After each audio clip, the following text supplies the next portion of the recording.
Okay, so we've got Coke and we've got gold, all right? And we're going to talk about the relationship between the two. Why?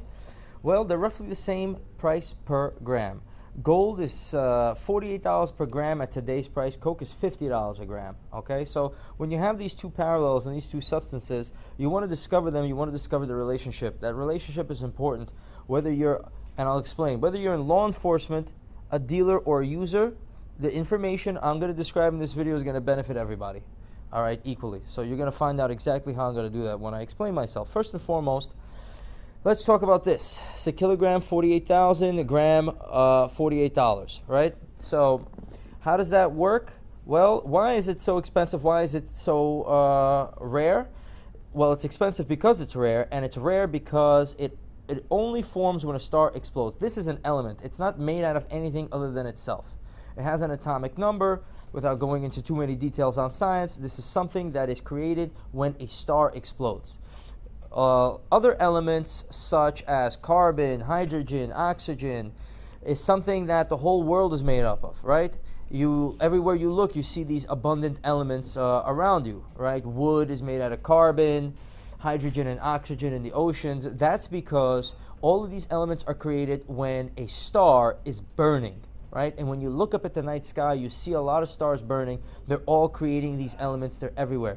But you don't see a lot exploding. That's why you have an ocean of water and just a tiny little kilogram of gold. Okay?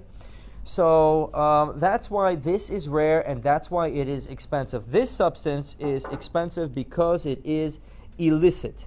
All right, it's an illegal substance. It gets people addicted, or it gives them other types of problems in society. So it is an illegal substance, and that's what makes it expensive. You're not allowed to have it.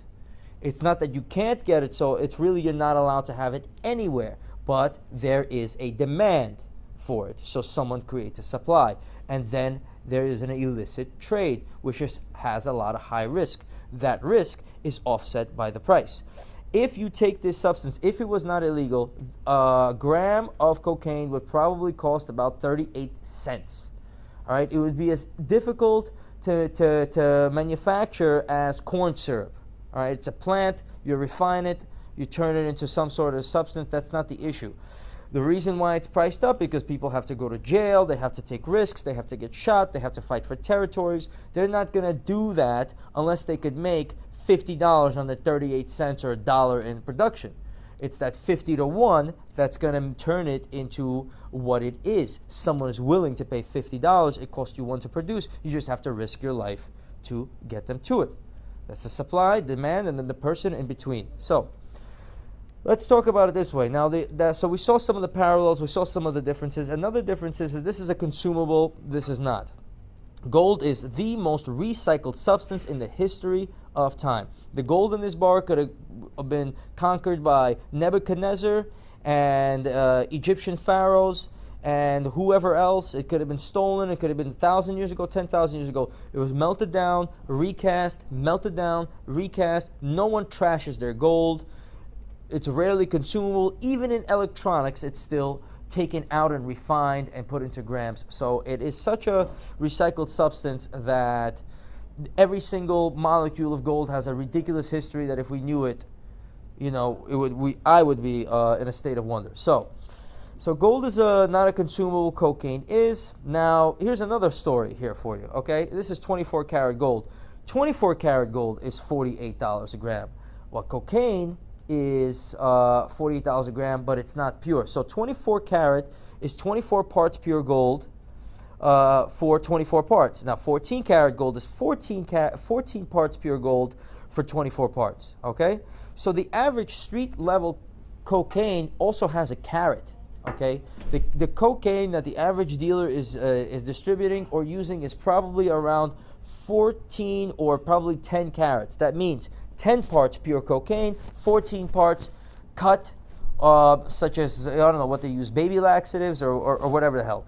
While gold, okay, is 24 to 24, and in 14K also has cuts. The same reason, though. You want to increase the volume. You have 14 karat gold because you want to have a larger volume for your consumer for the price that they're paying, and they cut it with cheaper stuff. Silver, zinc, copper, whatever, right? So you have the cut inside of both substances, all right? But realize this: when you buy gold, whether it's 1 gram, 10 grams, 1,000 grams, 10,000 grams, the price is the same. This kilo is 48,000, a gram is $48. The price is just adding 2 zeros. Not the case with Coke because of the market, right? This is a rare substance, so the price is the price. While this is illicit to move around. So if you have to move it in small transactions, the risk is expanded. As you buy it in larger quantities and you're moving in larger quantities, the risk of moving the substance is the same, so relatively the same, so the price fluctuates with that risk. While gold, it's not the case, right? But remember, $48 and $50 a gram for Coke. Coke is per gram slightly more expensive, but in reality, it's far more expensive because even that gram is not pure, all right? But as you expand your consumption or production of cocaine, it becomes cheaper than gold. So eventually they cross over in value, right? Those two substances cross over in value. So another thing you want to remember, because they have parallels and they have opposites. People who have gold, they wear it around their neck. They're proud of it. Okay, they're proud of their ownership. I'm proud of my business in gold. I'm proud of this kilo. I'm proud of that you're looking at it, watching it, and understanding what it is.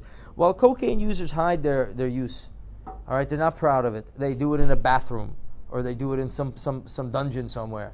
Okay, and it's opposites there. So I want to tell a little short story about two drug dealers that I really let's say knew or something like that, or made up, whatever.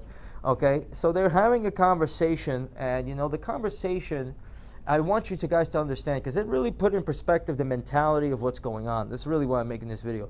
One drug dealer talking to another. They're both street level dudes. They move their coke. They made some money, and one goes to the other, maybe in a strip club or what have you, and he's like, "Yo, you made 500 today, 600 today. You're not gonna blow that?" And when I heard that, I'm like, "What is he talking about? What is the mentality?" He's like, the mentality is that they're moving cocaine and they made $500 in a day. Maybe it's re-up money, maybe it's not, I don't really know. But the mentality is you got to blow that because you have to perceive yourself as you're a millionaire already. Your money's coming in so fast you don't know what to do with it. If you're in that business and that's what you're doing, that's not a really smart thing to do. You're really, really kind of retarded, okay? But it's a matter of self-esteem. You got to have the self-esteem and the self-control, right? Because you got this money coming in, but you're in this illicit business, and you have the urge to throw it in the air to make yourself feel better, that you're burning all your money and you're rich. But that mentality to me does not make sense. It's a little bit like strippers, right? It's another, they're not super proud of what they're doing. They wish they were doctors and lawyers. They don't want to put anybody down, but in a way they are, and they raise their self-esteem by blowing their money from swinging on that pole or whatever they're doing on garbage, Gucci and Yves Saint Laurent and red bottoms and shit like that, because it makes them feel like, look, I'm doing this, but I got this, right? I'm selling coke, but I'm blowing money, I'm rich, right? I'm swinging on the pole, but I've got stuff you can't afford. So that is a reality of it. I'm not knocking anybody in that life.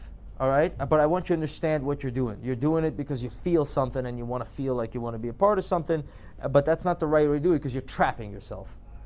You know what I'm saying? You're trapping yourself. So that conversation is gonna have to go into segue into something else, because if really this is where these two substances interact, right, where they cross lines. Because if you talk to any veteran drug dealer from the 80s and 90s, not the little teeny boppers out here or the people who don't know what their destiny is and don't know what hardships are going to be ahead of them, they're thinking they're blowing their fucking money in a strip club or whatever the fuck they're doing. This is going to be, for the veterans, they know that when the times are tough, it was only their gold jewelry that saved them, or the gold that they owned, that they could really cash in, or if they were hustling and they held it down for years and they accumulated this, the ones that played that gold game are the ones that won in the end, right? Isn't that an interesting parallel?